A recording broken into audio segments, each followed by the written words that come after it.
2024 na. Hirap ka pa din ba magbalat ng libro? Tara, panoorin mo to.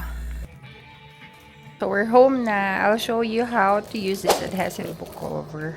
You just need this, the book, and the adhesive cover. 7 sheets. I've been using this since nursery si Ate Iuna. Mas maganda dito is yung finish na. Parang siyang may texture. Very social. Okay, so this is the book. And then this is the cover. I-check muna natin kung kasya. Taran, kasya siya. 50 by 30 dito sa book nila. I-fill nyo lang muna itong gitna kasi diba ito yung unang ididikit natin.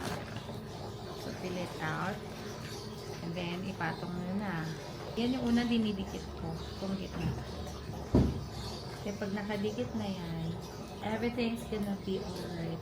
So, ayan. O, diba, nakadikit na.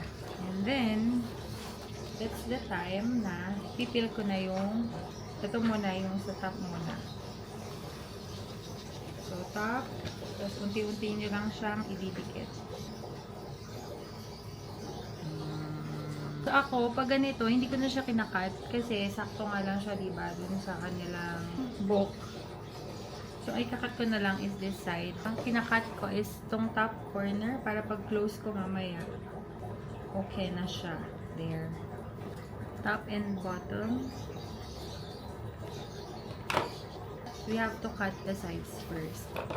So, yung cut ko dito, I just follow yun sa book. Konting allowance. And then, cut it.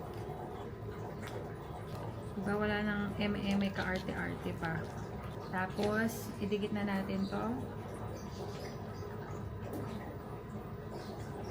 Tapos, ito ng top.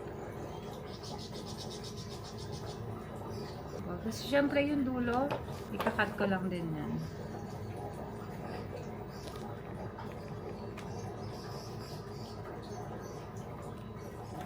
Very easy.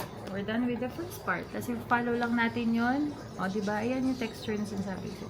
Just follow lang natin sa kabilang side. And I'll be back. Ito na yung first natin na libro. Diba? Sobrang nice. Ganito siya sa loob. Sticker na din siya. Yun na. Perfect na. So, grab yourself an adhesive book cover to your nearest national bookstore. Yun lang. Bye-bye!